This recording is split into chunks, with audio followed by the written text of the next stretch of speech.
दोस्तों, इस साल की शुरुआत हुई नहीं कि हिमालय से दो सबसे बड़ी दर्दनाक आफत आ चुकी हैं। पहली जोशीमठ और अब इसी हिमालय पर बसे देश नेपाल में इतनी बड़ी तबाही कि 72 पैसेंजर्स के साथ एक प्लेन ऐसे हादसे का शिकार हुआ कि अब तक 68 लोगों की डेड बॉडीज को खोज लिया गया है और बाकी बचे 4 की कोई खबर भी नहीं है। इस पूरी खबर में भारत के लिए भी सबसे बड़ी बात यह है कि उस प्लेन में 5 भारतीय भी थे और उनके भी बचने की कोई खबर नहीं है।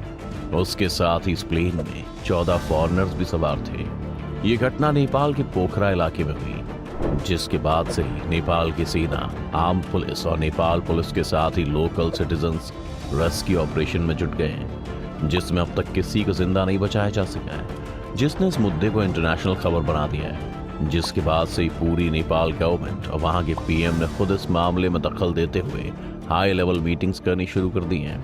इसको जरा डिटेल में बताएं तो नेपाल की येती एयरलाइंस के ATR 72 प्लेन ने काठमांडू से पोखरा के लिए उड़ान भरी थी और ये दोनों इलाके हिमालय के पहाड़ी इलाके में आते हैं। इस प्लेन की कुल कैपेसिटी 72 सीट की थी, इसलिए 68 पैसेंजर और 4 क्रू मेंबर्स को मिलाकर कुल 72 लोग प्लेन में सवार हुए और काठमांडू से उड़ान भर दी।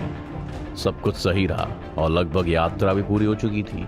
प्लेन अपने डेस्टिनेशन पोखरा के करीब ही पहुंचा था कि लैंडिंग से महज 10 सेकंड पहले ही क्रैश हो गया। लोकल मीडिया की माने तो उनके मुताबिक यह हादसा पोखरा के पुराने डोमेस्टिक एयरपोर्ट और पोखरा इंटरनेशनल एयरपोर्ट के बीच हुआ। यह हादसा दिन में 11:10 पर हुआ था, जब ये प्लेन लैंड होने के बजाय पोखरा घाटी में बहने वाली सेती नदी की खाई में जाके गिर गया। उसके बाद जितनी शुरुआती जांच हुई उसके हिसाब से नेपाल की एयरपोर्ट अथॉरिटी की ओर से यह कहा गया कि प्लेन क्रैश खराब वेदर नहीं बल्कि टेक्निकल फॉल्ट की वजह से हुआ है। एयरपोर्ट अथॉरिटी की ओर से यह भी कहा गया है कि विमान के पायलट ने ATC से लैंडिंग के लिए परमिशन ले ली थी। पोखरा ATC की ओर से लैंडिंग के लिए ओके भी कह दिया गया था, लेकिन सिविल एविएशन अथॉरिटी का कहना है कि लैंडिंग से ठीक पहले अचानक प्लेन में आग की लपटें दिखाई दी थी, जिसके बाद यह हादसा हुआ।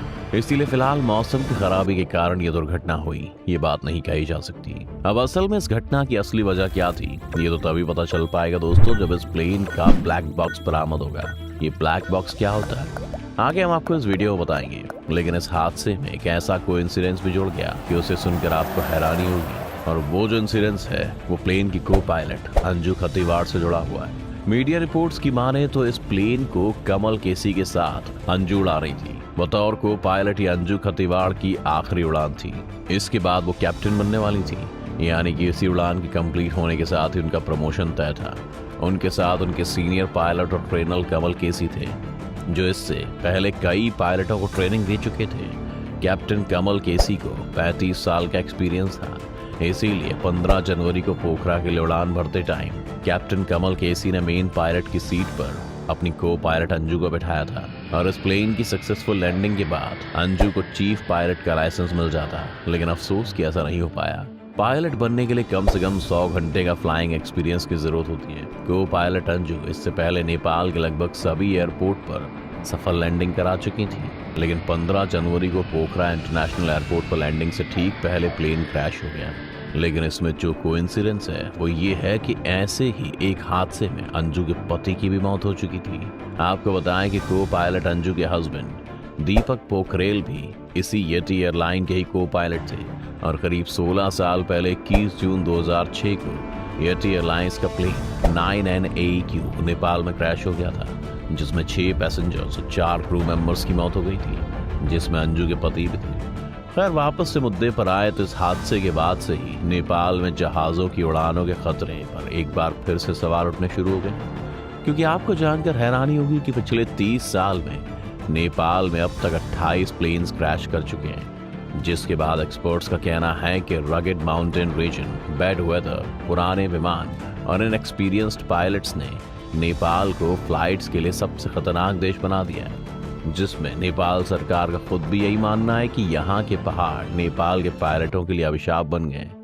लेकिन आपको बताएं कि जो प्लेन क्रैश हुआ है उसके साथ भी कोई खास टेक्नोलॉजी नहीं जुड़ी हुई है, बल्कि वो प्लेन तो 42 साल पुराने मॉडल का था। इस मॉडल का पहला विमान 1981 में बना था। इसके बाद 100 से ज्यादा देशों के करीब 200 एयरलाइंस में इस प्लेन को शामिल किया गया। इस मॉडल के एयरक्राफ्ट को फ्रेंच कंपनी एयरबस और इटालियन एविएशन कंपनी लियोनार्डो ने मिलकर बनाया था। ये कंपनी कार्गो और कॉर्पोरेट एयरक्राफ्ट प्लेन भी बनाती है। उसकी ये पैसेंजर प्लेन काफी ज्यादा इस्तेमाल में लाई जाती है। खैर, नेपाल को ये समझना होगा कि उसके लिए कोई प्लेन सिक्योर तभी है जब वो नेपाल के पहाड़ी इलाकों को देखकर डिजाइन की गई हो। लेकिन आखिर नेपाल में किसी प्लेन को उड़ान भरने के साथ इतने खतरे क्यों आ जाते हैं, उससे समझना भी बहुत जरूरी है। तो आइए आपको समझाते हैं कि नेपाल क्यों हवाई जहाज का कब्रिस्तान बनता जा रहा है। सबसे पहले अगर वहां की सरकारी एजेंसीज की बात माने तो नेपाल के सिविल एविएशन अथॉरिटी ने 2019 की सेफ्टी रिपोर्ट के मुताबिक देश की डेंजरस जियोग्राफिकल लोकेशन पायलटों के सामने एक बड़ी चुनौती होती है। नेपाल में लगभग 3 करोड़ लोग रहते हैं। ये दुनिया के 14 सबसे ऊंचे पहाड़ों में से एक माउंट एवरेस्ट के साथ ही उसमें से 8 और सबसे ऊंचे पहाड़ मौजूद हैं। और तो और नेपाल में महज एक ही इंटरनेशनल एयरपोर्ट है जो कि सी लेवल से 1338 मीटर ऊपर एक नैरो वैली में बनाया गया है। अब ये वैली इतनी सक्रिय है कि इसकी वजह से कभी कभी प्लेन्स को मुड़ने के लिए काफी कम जगह मिल पाती है। इसके अलावा आपको बताएं कि नेपाल के नॉर्थ ईस्ट में मौजूद लुकला शहर का एक एयरपोर्ट दुनिया के सबसे डेंजरस एयरपोर्ट्स में से एक है। अब ऐसा क्यों है, उसे समझने के लिए आपको बताएं कि एयरपोर्ट एवरेस्ट के करीब है और ऐसे में इस एयरपोर्ट को एवरेस्ट का एंट्री गेट भी कहा जाता है। इसलिए इस एयरपोर्ट के रनवे को पहाड़ों के बीच एक चट्टान को काट कर बनाया गया है। अब इसकी सिचुएशनिंग अगर आप समझें तो लुकला एयरपोर्ट के रनवे को एक एज पर जायंट माउंटेन तो दूसरे एज पर खतरनाक खाई है। ऐसे में इस एयरपोर्ट पर कोई नौसिखिया पायलट प्लेन नहीं चला सकता। इसलिए ट्रेन पायलटों को इस हवाई अड्डे पर प्लेन को उतारने और उड़ान भरने की इजाजत है। ऐसा इसलिए क्योंकि वहां पर एक छोटी सी भूल भी प्लेन में सवार सभी पैसेंजर्स की जान ले सकती है। इस तरह से आप समझ सकते हैं कि नेपाल में जो भी एयरपोर्ट्स बने हुए हैं वो पूरी तरह से सिक्योर नहीं है और सिक्योर करने का कोई ऑप्शन भी मौजूद नहीं है। इसलिए नेपाल की एयरलाइंस कंपनियों को इन्हीं एयरपोर्ट से काम चलाना पड़ता है। एयरपोर्ट्स की लोकेशन और पहाड़ के बाद अगले कारण की बात करें तो वो है नेपाल यानी कि हिमालय का मौसम, जो कि आमतौर पर कितनी तेजी से बदलता है यानी खराब होता है, ये शायद आपको पता ही होगा। और यही मौसम जो प्लेन्स की उड़ान को काफी खतरनाक बना देता है। पल पल बदलते मौसम के कारण पायलटों को प्लेन के नेविगेट करना मुश्किल हो जाता है, वो भी तब जब मौसम अचानक बदल जाए और सामने कुछ भी दिखाई ना दे, बस धुंध हो या तूफान। साथ ही बर्फबारी से एयरपोर्ट के रनवे काफी खतरनाक हो जाते हैं। इन सिचुएशन में पायलटों से होने वाली थोड़ी सी चूक भी लैंडिंग को जानलेवा बना सकती है। अब ये तो हो गई मौसम और एयरपोर्ट्स की मुश्किलें। इसके बाद नेपाल के साथ एक और बड़ी समस्या ये है कि वहाँ पर आज भी टेक्नोलॉजी बहुत कमी है। इसलिए वहाँ पर आज भी बेहतर रेडार और बेस्ट स्टाफ की कमी पाई ही जाती है। इसी की वजह से पायलटों को प्लेन चलाने में बहुत मुश्किल हो जाती है क्योंकि उन्हें क्लियर सिग्नल और मौसम का अंदाजा टाइम पर नहीं हो पाता है। इसी के साथ ही पुराने डिजाइन के प्लेन होने के नाते उसमें ढंग से सेंसर मौजूद नहीं होते जो ऑटोमेटिक अलर्ट से पायलट को पहले ही चेतावनी दें। इसी कारण आज नेपाल की एविएशन इंडस्ट्री की हालत ऐसी हो गई है कि नेपाल के खराब एविएशन रिकॉर्ड की वजह से यूरोपीय कमीशन ने नेपाली एयरलाइंस पर 28 देशों के ब्लॉक में उड़ान भरने पर पूरी तरह से बैन लगा रखा है। अब नेपाल एक ऐसा देश है जिसके पास ज्यादा रिसोर्स और जगह नहीं है, इसीलिए इसमें सरकारी अफसर भी इस बात का फायदा उठाते हैं और अपनी एविएशन को और बेहतर बनाने के बजाय करप्शन में मिले हुए पाए जाते हैं। इसलिए आज नेपाल की एविएशन अथॉरिटी करप्शन के आरोपों से भी घिरी हुई है। कहा जाता है कि 2019 में यूरोपीय एरोस्पेस कंपनी एयरबस ने नेपाल एयरलाइंस कॉरपोरेशन के लिए 2 नैरो बॉडी वाले एयरबस A320 जेट की डील के लिए नेपाली बिजनेसमैन ऑफिशियल्स को 34 लाख यूरो यानी कि 3 करोड़ रुपए की ब्राइब दी थी। इसीलिए उन्होंने एयरबस के प्लेन को फाइनल झंडी दी थी। खैर, ये तो एक मामला हो गया, लेकिन ऐसे न जाने कितने मामले हैं जिसमें वहां की अथॉरिटी पैसे लेकर बिना अपने देश की कंडीशन को समझे प्लेन्स को मंजूरी देती होगी, जिसकी वजह से अगर हम आपको नेपाल के प्लेन हादसे के इतिहास से रूबरू करवाएं तो आप भी इसे इंसिडेंट नहीं बल्कि सोची समझी लापरवाही कहेंगे। इसलिए पिछले कुछ सालों में भले ही नेपाल की एयर इंडस्ट्री में तेजी आई हो, लेकिन यहाँ होने वाले प्लेन क्रैशेस में कोई कमी नहीं आई है।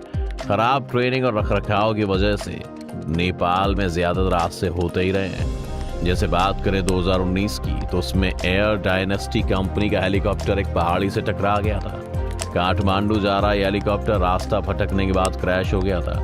अब आप कहेंगे कि हम हेलीकॉप्टर की बात क्यों कर रहे हैं, तो ये मुद्दा इसलिए बड़ा था क्योंकि इस हादसे में नेपाल के टूरिज्म मिनिस्टर रविंद्र अधिकारी और एंटरप्रेन्योर आंग छिरिंग शेरपा के साथ ही 7 लोगों की मौत हो गई थी।